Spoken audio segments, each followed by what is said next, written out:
একটু সাউন্ড কম করতে হবে।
আসসালামু আলাইকুম প্রিয় শিক্ষার্থীবৃন্দ,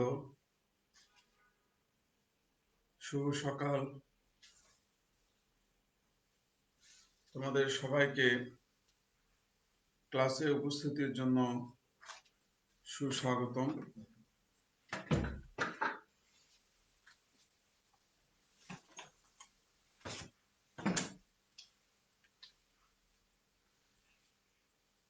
প্রিয় শিক্ষার্থীবৃন্দ, আশা করি তোমরা সবাই ভালোই আছো।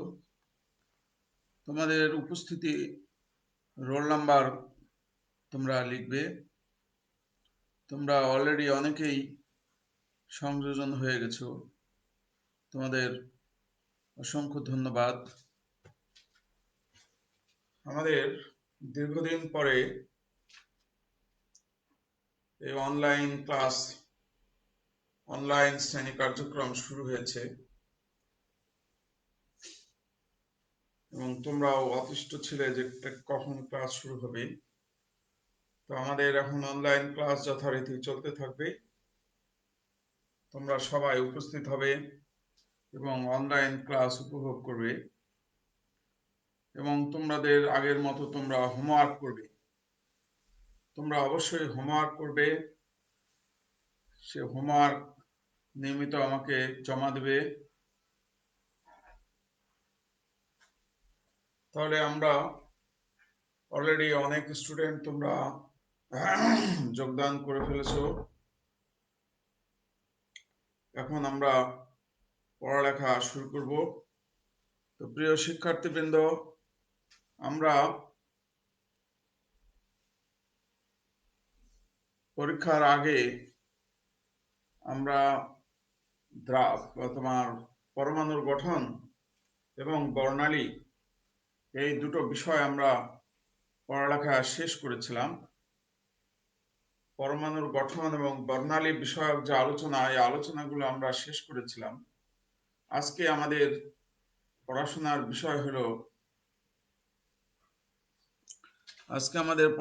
বিষয় হলো আয়ন শনাক্তকরণ। আজকে আমরা আয়ন শনাক্তকরণ নিয়ে আলোচনা করব।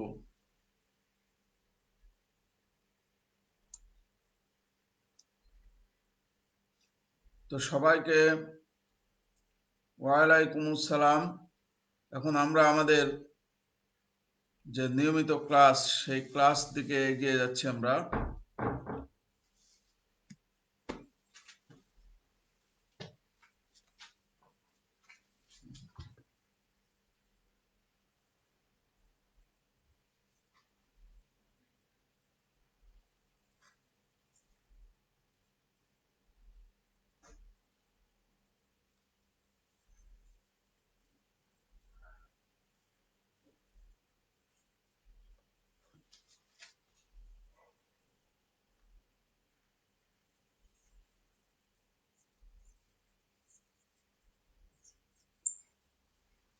আমাদের আজকের আলোচনার বিষয় হলো কপার আয়ন শনাক্তকরণ। কপার আয়ন কিভাবে শনাক্ত করা যায়? পর্যায় সারণীতে কপার চতুর্থ পর্যায়ে অবস্থিত। চতুর্থ পর্যায় এবং 11 নম্বর শ্রেণী। তাহলে এদের অবস্থানটা আমাদেরকে একটু শিওর হতে হবে। কপারের অবস্থান হলো চতুর্থ পর্যায়ের 11 নম্বর শ্রেণীতে কপারের অবস্থান। কপারের পারমাণবিক সংখ্যা হলো 29 আর ভর সংখ্যা হলো 63.5।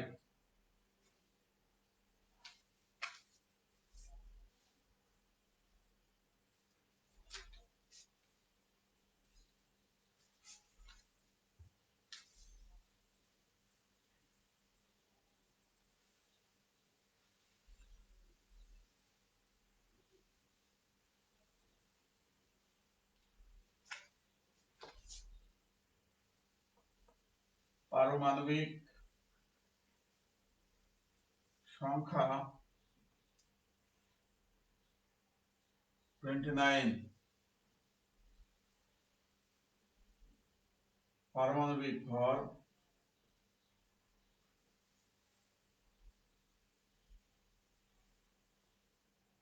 63.5। পারমাণবিক সংখ্যা 29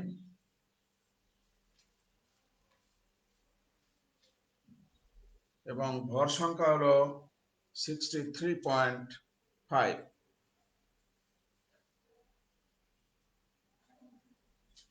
এই তথ্যগুলো আমাদেরকে জানতে হবে।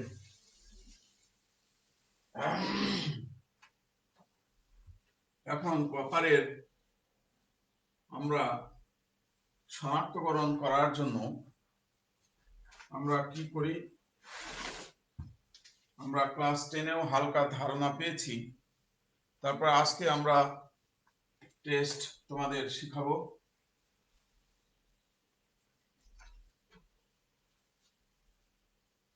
দেখো, কপার সালফেট দ্রবণে যদি অ্যামোনিয়াম হাইড্রোক্সাইড অতিরিক্ত যোগ করা যায়,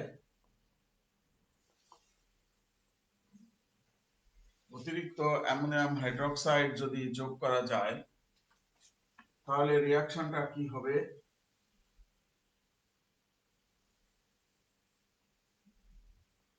tetra amino copper sulphate plus পানি, এবং এটা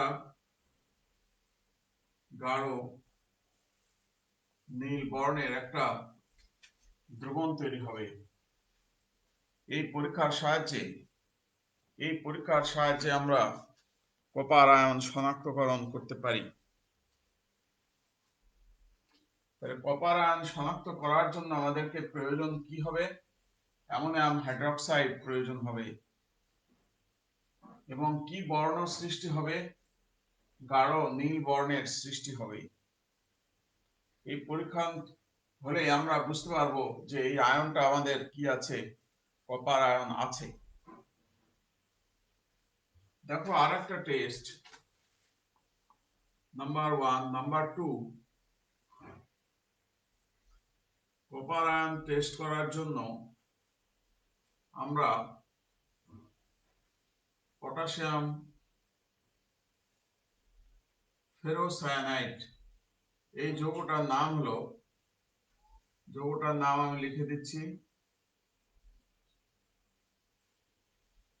পটাশিয়াম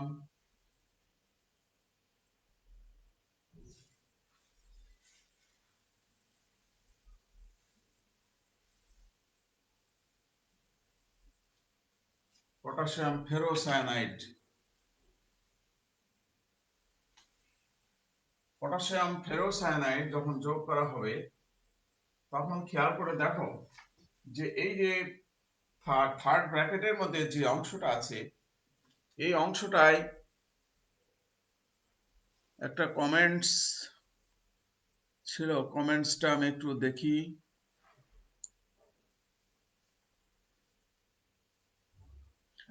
একটা কমেন্টস আছে আমার বইতে 109 পৃষ্ঠায় আছে। হ্যাঁ, আমার এই শনাক্তকরণগুলো আমার বইতে 109 নাম্বার পেজে লেখা আছে, তোমরা এটা দেখো। সাবিকুন নাহার অলরেডি প্রেজেন্ট করছে। এখানে ভালোভাবে খেয়াল করে দেখো যে থার্ড ব্র্যাকেটের মধ্যে আয়রন সায়ানাইড আছে। তো আয়রন সায়ানাইডের কোনো চেঞ্জ হবে না, there will be no change in the third bracket portion. There will be changed outside of the third bracket. Third ব্র্যাকেটের আউটসাইডে এই যে পটাশিয়াম আয়ন এটা রিঅ্যাকশনে অংশগ্রহণ করবে। থার্ড ব্র্যাকেটের মধ্যে যে অংশটা থাকে এই অংশটা রিঅ্যাকশনে অংশগ্রহণ করে না, does not take part in a chemical reaction. The third bracket portion does not take part in a chemical reaction.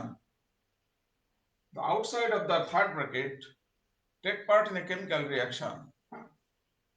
তাহলে কপার আয়ন যখন এখানে কি বিক্রিয়া হয়, এখানে প্রতিস্থাপন বিক্রিয়া হয়। এখানে কপার আয়নটা যে পটাশিয়াম আয়নকে যখন প্রতিস্থাপিত করবে তখন পটাশিয়াম আয়ন পুরো চলে যাবে, যে কপার বসে যাবে আয়রন সায়ানাইড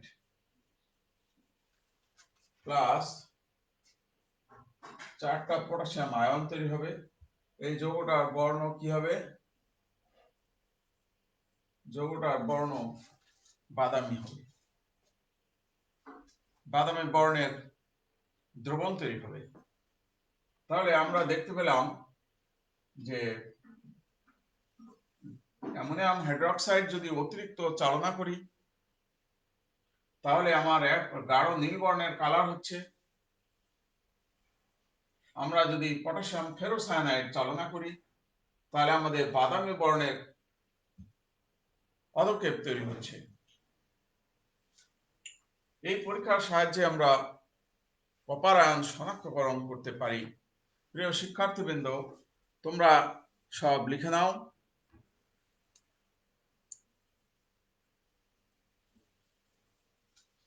এবার দেখো আর একটা টেস্ট আমরা এভাবে শিখতে পারি।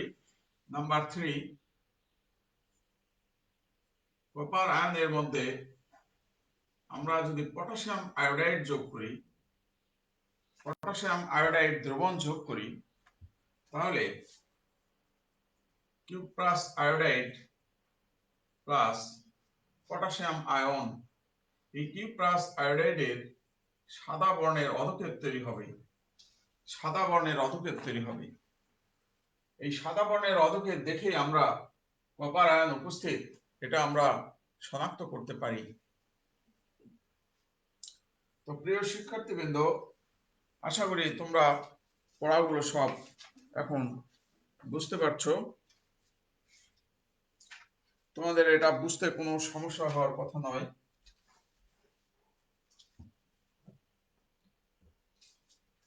এখন আমরা এই আলোচনা থেকে আমরা দেখাবো কিভাবে এমসিকিউ হয়। এই আলোচনা থেকে আমরা বলবো যে কিভাবে এমসিকিউ হয় এবং কিভাবে সিকিউ হয়, এই বিষয়টা নিয়ে আমরা এখন আলোচনা করব। তো আসো প্রিয় শিক্ষার্থীবৃন্দ, দেখি এগুলোর মধ্যে কারো কোনো কোশ্চেন নাই। Already Israt Sadia done sir বলে দিয়েছেন, সব ঠিক আছে সবার। এখন প্রিয় শিক্ষার্থীবৃন্দ, তোমরা আমাকে একটু কমেন্টস করো যে তোমরা লেখাগুলো, বোর্ডের লেখাগুলো পরিষ্কার বুঝতে পারছো কিনা।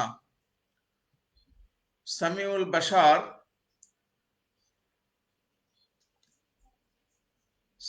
বাশার লেখাগুলো কি পরিষ্কার বুঝতে পারছো?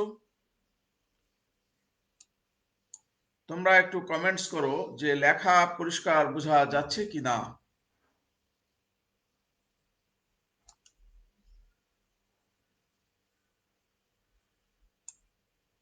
ওকে, সবার লেখা বোঝা যাচ্ছে, থ্যাংক ইউ। এখন আমরা এই আলোচনা থেকে আমরা কিভাবে দেখো একটা কোশ্চেন করতে পারি। আমরা এগুলা মুছে দিলাম।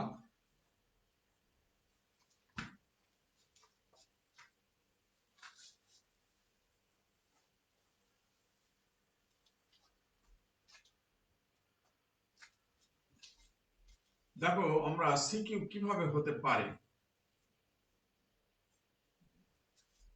একটা সিকিউ করব আমরা। আমরা এরকম বলবো যে এ একটি মৌল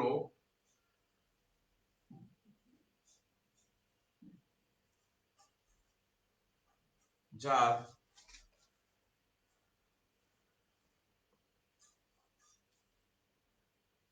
বহিস্থ স্তরের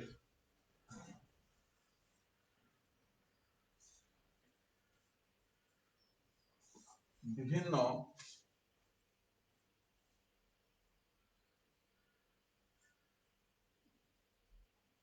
বিভিন্ন কোয়ান্টাম সংখ্যার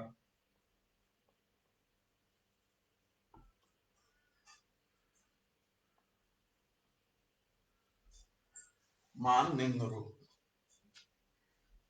এখন কি ধরনের মান? হ্যাঁ, ওকে, তাসিন আর রাফি ক্লিয়ার, থ্যাংক ইউ। এখন দেখো আমি প্রথমে বললাম n equal to 4, l equal to 0, m equal to 0, s equal to plus half। তারপরে বললাম n equal to 3, l equal to 1, তারপর বললাম m equal to plus 2, plus 1, 0, minus 1, minus 2, এবং s equal to দিয়ে দিলাম s equal to plus half 4 into plus minus half, এরকম ভাবে লিখে দিলাম। প্রিয় শিক্ষার্থীবৃন্দ, তোমরা কোশ্চেনটা আগে ভালোভাবে উঠাও।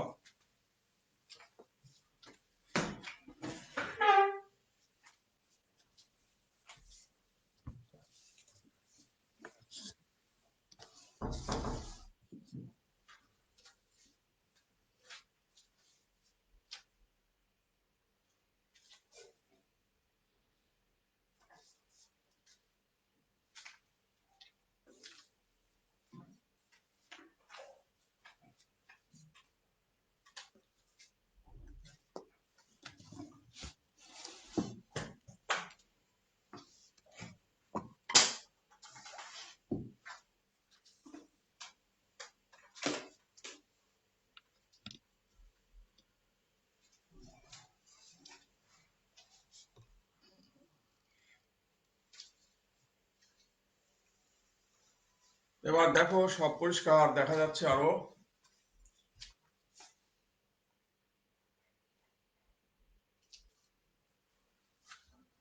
আশা করি তোমাদের সমস্ত লেখা দেখা যাচ্ছে পরিষ্কার।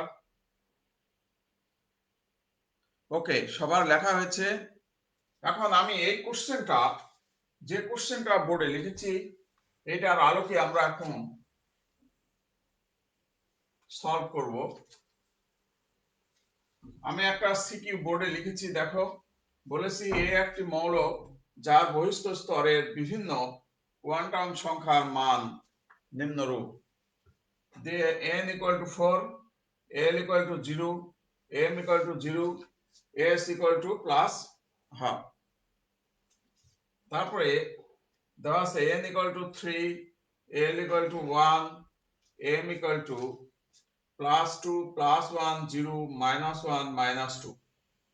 তারপরে s equal to plus half 4 into plus minus half, এটা দেওয়া আছে। এখন এখান থেকে তোমার কোশ্চেন করা আছে যে এ আয়ন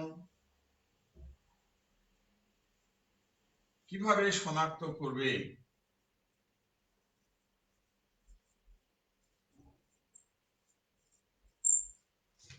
তোমাকে কোশ্চেন করা আছে এ আয়ন কিভাবে শনাক্ত করবে।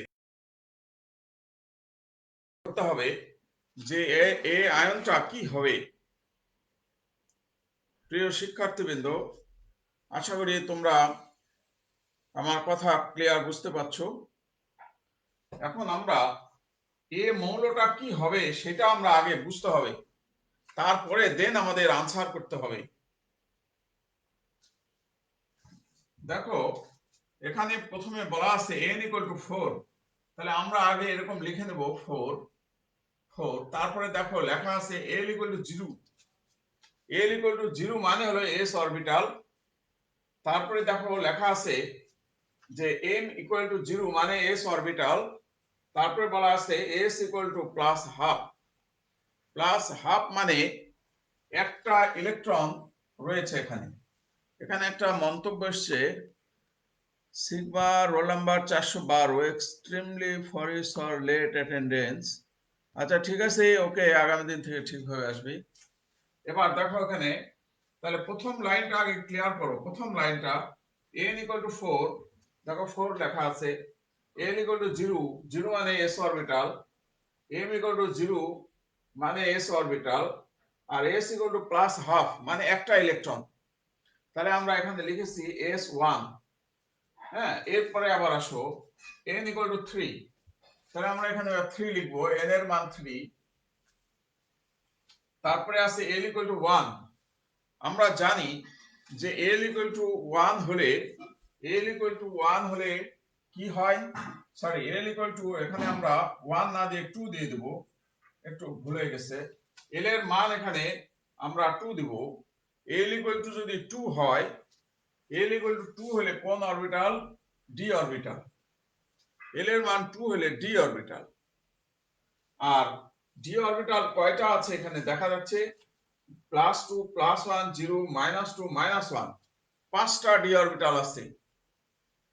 5টা d অরবিটাল আছে এবং 5টা d অরবিটালে টোটাল ইলেকট্রন কয়টা আছে?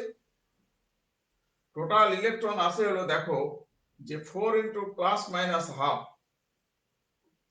4 × ±½ মানে এখানে ইলেকট্রন 8টা, আর +½ মানে হলো 9টা। টোটাল ইলেকট্রন হলো এখানে 9টা। 9টা না করে আমরা কি করব, এখানে আমরা এটা পুরোটাই আমরা করে দেব, অফ করে দেব। দিয়ে আমরা এখানে তোমার +5 × ±½ আমরা এটা করে দেব। আমরা এটা না দিয়ে এটা দিয়ে দেব, 5 × ±½ তো 5 × ±½ মানে কি? 5 × ±½ মানে হলো 5 দুগুণে 10টা ইলেকট্রন। তাহলে ডি অরবিটালে এখন 10টা ইলেকট্রন অবস্থান করছে। আমরা এই অংশটুকু ক্লিক করলাম, এই অংশটুকু ক্লিয়ার আছে কিনা একটু তোমরা সবাই পরিষ্কার আমাকে জানাও। সাবিকুন নাহার বলছে সে বুঝেছে, এরকম তোমরা সবাই দেখো জিনিসটা ক্লিয়ার কিনা। আমি আর একবার তোমাদেরকে আবার ক্লিয়ার করে দিচ্ছি আরেকবার। সেটা হলো যে n = 4, তাহলে n = যদি 4 হয় তাহলে 4 লিখলাম। l এর মান 0 মানে s অরবিটাল। s এর মান +½ +½ মানে একটা ইলেকট্রন অবস্থান করছে, সেজন্য আমরা এখানে f4s1 দিলাম। এরপরে n = 3, তাহলে 3 লিখলাম। l = 2 মানে d অরবিটাল লিখলাম। এখানে দেখা যাচ্ছে d অরবিটাল 5টাই আছে, +½ +2 +1 0 -1 -2 মানে 5টা d অরবিটালই অবস্থান করছে। তারপরে ইলেকট্রন আছে কতটা? 5 × ±½ মানে দুইটা ইলেকট্রন, আর 5 × ±½ মানে 5 দুগুণে 10টা ইলেকট্রন, তাহলে d10। তার মানে আমাদের মৌলের ইলেকট্রন বিন্যাসে আমাদের বাইরের শেলের ইলেকট্রন বিন্যাসটা আমাদের লেখা হয়ে গেছে। এখন আমরা যদি এটা পূরণ করি তাহলে কি হবে 1:2, 2:2, 2p6, 3:2, 3p6, 4s1, 3d10। এই বিন্যাস, তাহলে আমরা ইলেকট্রন বিন্যাসটা আমরা পেয়ে গেলাম। এখন এই ইলেকট্রন বিন্যাসে আমরা দেখতে পাচ্ছি যে টোটাল ইলেকট্রন এখানে আছে কয়টা? টোটাল ইলেকট্রন কয়টা আছে? টোটাল ইলেকট্রন আছে 29টা। তাহলে টোটাল ইলেকট্রন 29টা কার? টোটাল ইলেকট্রন দেখো, পারমাণবিক সংখ্যা 29, কপার মৌলের ইলেকট্রন সংখ্যা টোটাল 29। তাই অতএব লিখতে হবে এখন, অতএব এই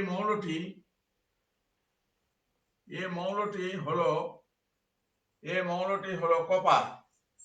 তাহলে আমরা মৌলটা বের করে ফেললাম। এখানে একটা কোশ্চেন আসছে,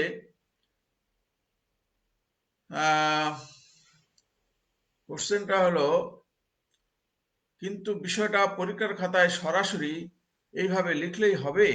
হ্যাঁ, এইভাবে লিখলেই হবে। আমি যেভাবে বললাম এইভাবে লিখলেই হবে। আমি যেভাবে বলেছি সেভাবে লিখলেই হবে। মৌলর এরকম প্রশ্ন দেওয়া থাকবে, এই প্রশ্নের উত্তর শুরু করবা, এখান থেকে উত্তর শুরু করবা। উত্তরে লিখবা যে এ মৌলের ইলেকট্রন বিন্যাস নিম্নরূপ। এরপর বলবা যেখানে ইলেকট্রন সংখ্যা 29টা, অতএব এই মৌলটা হলো কপার। এই মৌলটা কপার যখন লেখা হবে তখন কি করতে হবে?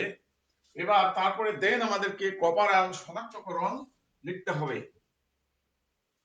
তারপরে আমাদেরকে কি করতে হবে? প্রশ্নটা আমি মুছে দিলাম, এটা নিয়ে তোমাদের আর সমস্যা হওয়ার কথা নয়।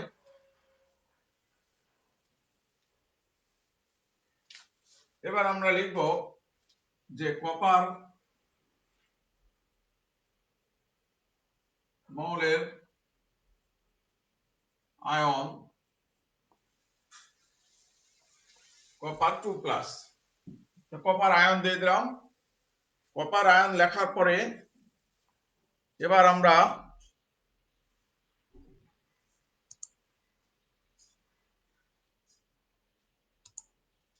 আমরা যেটা করব সেটা হলো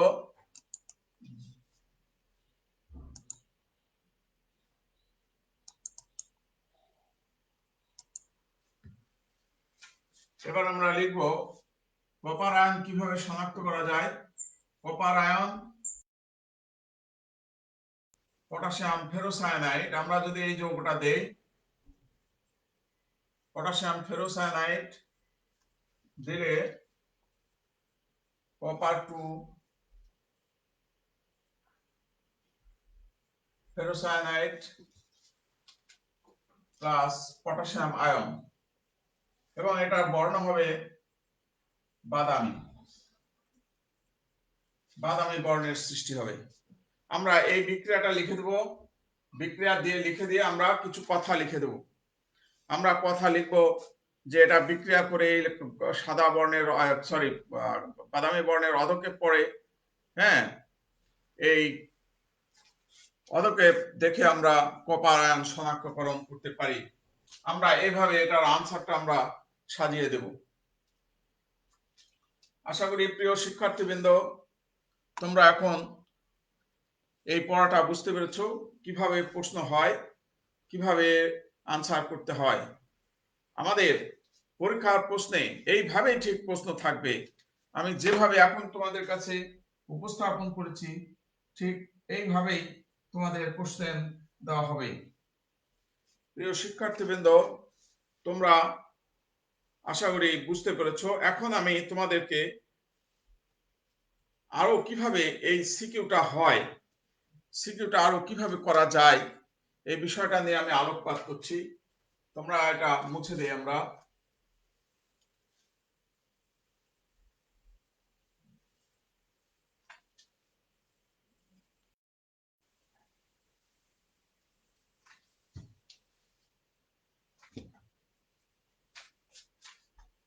দেখো, আমি যদি এরকম প্রশ্ন করি, চতুর্থ পর্যায় শ্রেণী 11 দিয়ে মৌলটা এক্স এরকম দিলাম, মৌলটা এইভাবে দিলাম, দেওয়ার পরে বললাম, প্রশ্ন বললাম এক্স টু প্লাস আয়ন কিভাবে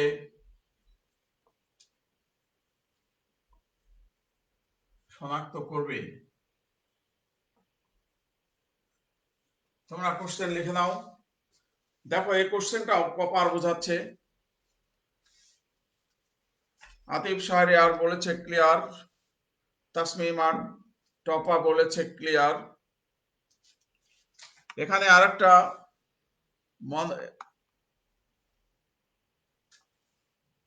এখানে একটা মন্তব্য এসেছে, মন্তব্যটা একটু পড়ে শোনাই।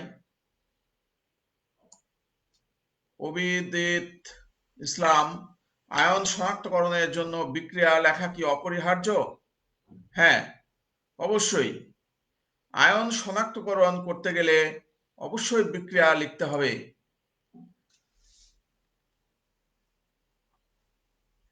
তারপরে ইসরাত সাদিয়া আর একটা প্রশ্ন করেছে, স্যার বইতে তো 3টা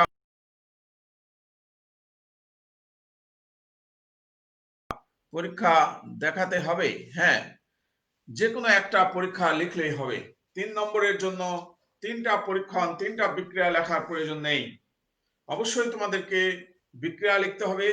প্রিয় শিক্ষার্থীবৃন্দ, অবশ্যই বিক্রিয়া লিখতে হবে, কিন্তু সব বিক্রিয়াগুলো লিখে তোমাদের টাইম লস করার কিছু নেই। শুধু একটা পরীক্ষা তোমাদেরকে লিখে দেখাতে হবে, কিন্তু তোমাদেরকে পড়াশোনা করতে হবে। 3টা বিক্রিয়ায় তোমাদেরকে পড়াশোনা করতে হবে। 3টা বিক্রিয়ায় পড়াশোনা করতে হবে কেন? কারণ এমসিকিউ আছে। এমসিকিউ এর জন্য অবশ্যই তোমাকে 3টা বিক্রিয়ায় পড়াশোনা করতে হবে। এবার দেখো, তাহলে এই প্রশ্নটা দেখো, যে বলা আছে এক্স আয়ন কিভাবে শনাক্ত করবে। তোমরা স্বাভাবিকভাবে বুঝতে পারছো যে 11 নম্বর শ্রেণীতে কপারের অবস্থান, অতএব এটা কপার আয়ন মৌলটা। প্রিয় শিক্ষার্থীবৃন্দ, আমরা এবার আরেকভাবে প্রশ্নটা আমরা এবার দেখাবো কোশ্চেন। এটা নাম্বার 2 এবার নাম্বার 3। দেখো, একটি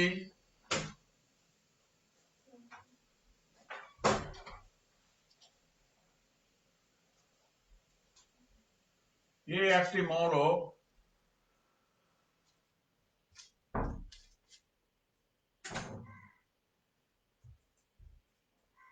মৌলটি 1 প্লাস ও 2 প্লাস জারণ মান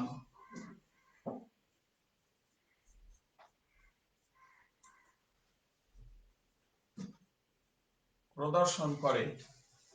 এরকম বলা আছে যে একটি মৌল, মৌলটি 1 প্লাস ও 2 প্লাস জারণ মান প্রদর্শন করে।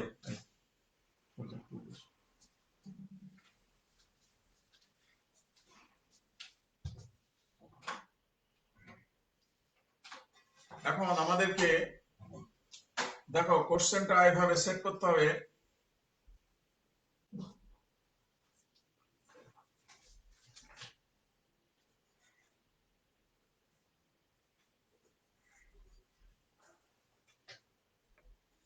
মৌলটি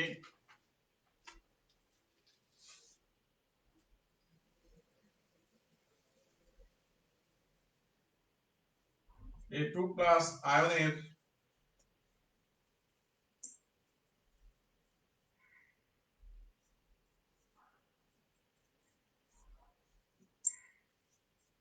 বহিস্থ স্তরের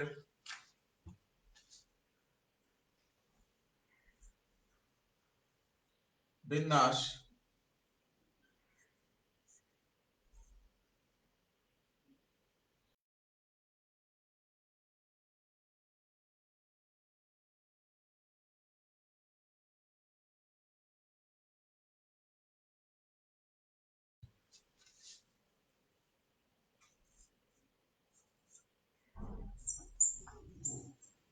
যেখানে n equal to 4।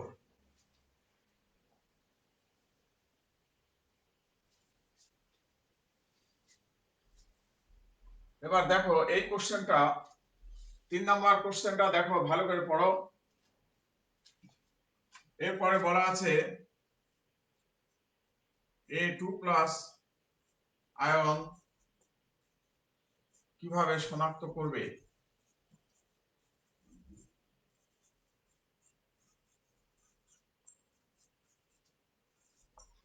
এই কোশ্চেনটা দেওয়া আছে। এখন এই কোশ্চেনটা পড়ে তোমাদেরকে উদ্ধার করতে হবে।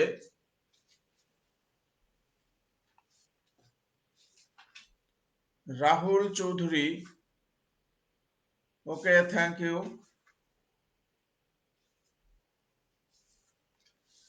এবার প্রশ্নটা তোমাদের দেখো, লাস্ট কোশ্চেনটা ভালোভাবে খেয়াল করে দেখো যে এ একটি মৌল, এ মৌলটি +1 এবং +2 জারণ মান প্রদর্শন করে। A2 প্লাস আয়নের বহিস্থ স্তরের বিন্যাস NS0N-1D9 এবং n এর মান দেওয়া আছে 4। এখন এখান থেকে এই আয়ন কিভাবে শনাক্ত করবে, আমাদেরকে এখন এখান থেকে সেট করতে হবে যে এই মৌলটা কি হতে পারে। তাহলে উপরের প্রশ্নটা আমি মুছে দিলাম। দেখো এখানে বলে দেওয়া আছে যে NS0N-1D9 এটা বলে দেওয়া আছে, আর বলে দেওয়া আছে n এর মান 4। তাহলে n এর মান 4 হলে 0 আর n-1 হলো 3D9, এটা দেওয়া আছে। এখন এর আগের অংশটুকু আমাদেরকে লিখতে হবে। আগের অংশটুকু কি হবে? 1s2 2s2 2p6 3s2 3p6 3p6 4s0 3d9। তো এটা হলো আয়ন A2 প্লাস আয়নের ইলেকট্রন বিন্যাস। আয়নের ইলেকট্রন বিন্যাস হলো এটা। তাহলে আয়নের ইলেকট্রন বিন্যাস থেকে আমরা সহজেই বলতে পারি এখন A2 প্লাস তাহলে কি হবে? সমান কপার আয়ন হবে। তাহলে আমরা বুঝতে পারছি যে এই মৌলটা কি হবে? এই মৌলটা কপার হবে। তাহলে কপার হলে এখন আমরা কপারের ইলেকট্রন বিন্যাস রাসায়নিক বিক্রিয়া লিখব, লিখে তার প্রপারলি ব্যাখ্যা দেব। যেভাবে আমি আনসারটা সাজাতে বললাম সেইভাবে সাজাতে হবে। তাহলে এখানে আয়ন শনাক্তকরণের সিকিউ কিভাবে হতে পারে সবকিছু ক্লিয়ার দেখালাম। এবং এই সিকিউ থেকে তোমরা প্রথমে ফার্স্ট টার্গেট হলো মৌলকে আগে শনাক্ত করতে হবে। আগে মৌলকে যখন শনাক্ত করে ফেলবা তারপরে দেন রিয়াকশন করে ফেলবা। রিয়াকশন করে অল্প একটু কথায় খালি গুছিয়ে বলে দিলেই হয়ে যাবে। ওকে, হ্যাঁ ঠিক আছে, সাবিকুন নাহার, ঠিক আছে, ওকে, থ্যাংক ইউ। তাহলে আমরা আশা করি সবাই বুঝতে পেরেছি এখন যে আয়ন শনাক্তকরণ কিভাবে করতে হয় এবং সিকিউ কিভাবে হয়। আমরা এবার একটা এমসিকিউ দেখাচ্ছি, দেখো সবাই।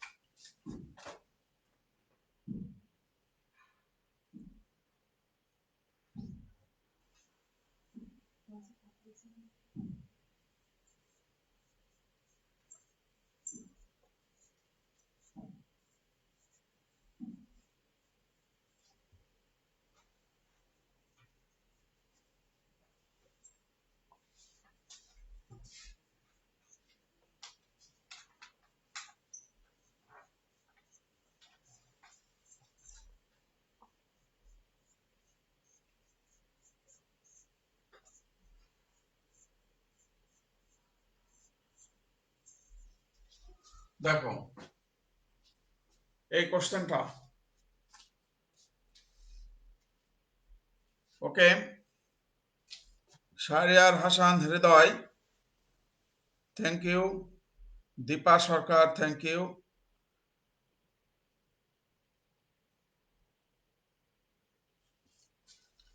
শাহরিয়ার হোসেন হৃদয় রিপ্লাইং দিয়েছো। আচ্ছা ঠিক আছে, তোমরা নিজেরা নিজেদের সঙ্গে কথা বলবে না, তোমরা ক্লাসের পড়ার কোনো কিছু বুঝতে অসুবিধা হলে তোমরা শুধু কোশ্চেন করবে এবং মন্তব্য করবে। তোমরা নিজেরা নিজেদের মধ্যে কোনো আলোচনা নিজেদের মধ্যে যদি ডিসকাস করো তাহলে তো তোমরা পড়া বুঝতে পারবে না। এই জন্য তোমরা শুধু পড়াশোনা সম্পর্কিত মন্তব্য করবে, তোমাদের রোল নাম্বার কমেন্টস দেবে এবং নিজেরা নিজেদের আলোচনা বাদ দিয়ে তোমরা শুধু পড়ালেখা সম্পর্কিত বিষয়টা নিয়েই আলোচনা করবে। এখন দেখো একটা এমসিকিউ লিখেছি আমি,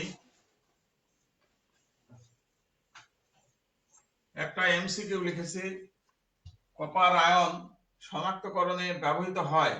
number 1 potassium iodide, number 2 ammonium hydroxide, number 3 potassium ferrocyanide. এরকম তিনটা আমরা যৌগ লিখে দিয়েছি, দিয়ে এখন তোমাদেরকে রিপ্লাই দিতে বলছি। তোমরা সবাই আনসার দাও নিজেরা, কোনটা সঠিক হবে। আমি এখানে অপশন লিখে দিই, ক নাম্বার 1, 2, 1 ও 3, গ নাম্বার 2 ও 3, ঘ নাম্বার অপশন 1, 2 ও 3। তোমরা নিজেরা এখন অপশন বাছাই করো। হ্যাঁ, অলরেডি আনসার দিয়েছে আরফা আঞ্জুম সঠিক আনসার দিয়েছো। তিনটায় হবে, ঘ নাম্বার সঠিক আনসার হবে। ঘ নাম্বার সঠিক আনসার হবে। অলরেডি তোমাদেরকে একটু আগেই তিনটা বিক্রিয়া লিখে দেখেছি, যেখানে আমাদের কপার আয়ন শনাক্তকরণ করতে গেলে তিনটায় লাগবে। হ্যাঁ, Jafrul Hasan, okay, thank you. Sabikun Nahar, thank you. Shahriar Tahmed Jisan, all clear, সব বুঝতে পারছো। জয় বড়ুয়া, সঠিক আনসার। ওকে, শাহজাদি আহমেদ স্মৃতি, না 2, 3 হবে না, শাহজাদি আহমেদ শুধু 2, 3 হবে না, এখানে 1, 2, 3 উত্তর, তিনটাই উত্তর। ক্লাসের শুরুতেই তিনটা বিক্রিয়া লিখেছি। Tasin Ara Rafi, thank you. সুমাইয়া জামান জ্যোতি, শাহরিয়ার তাহমেদ জিসান, ঘ নাম্বার হবে। Yes, Riazul Islam, thank you. তাহলে আমরা আজকে যে আলোচনা করেছি, এই আলোচনার প্রেক্ষিতে আমরা শিখতে পেরেছি কপার আয়ন শনাক্তকরণ এবং কিভাবে কি ধরনের সিকিউ হয়, কি ধরনের এমসিকিউ হয়, আমরা এখন পারবো। তোমরা সবাই কপার আয়নের বাকি বিক্রিয়াগুলো, তিনটা বিক্রিয়াগুলো বাসায় প্র্যাকটিস করবে, এটাই তোমাদের হোমওয়ার্ক।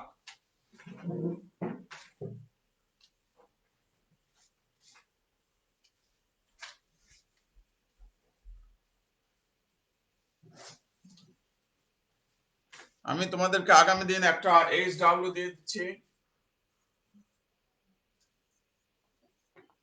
জিঙ্ক আয়ন শনাক্তকরণ। তোমরা এটা হোমওয়ার্ক করবে, এটা ভালো করে পড়াশোনা করবে, পড়াশোনা করে আগামী ক্লাসে তোমরা উপস্থিত হবে। আগামী ক্লাসে আমরা এই জিঙ্ক আয়ন, ক্যালসিয়াম আয়ন শনাক্তকরণ, এটা নিয়ে আমরা ডিটেইলস আলোচনা করব। প্রিয় শিক্ষার্থীবৃন্দ, তোমাদের আজকের শুভাগমনে আমাদের ক্লাস সাফল্যমণ্ডিত হয়েছে। তোমরা আগামী ক্লাসে আবার উপস্থিত হবে। আমার সঙ্গে আগামী ক্লাস বুধবার বেলা 12টার সময়। সবাই ভালো থাকবে, সবার সুস্বাস্থ্য কামনা করে আজকের ক্লাস এখানেই শেষ করছি। আসসালামু আলাইকুম।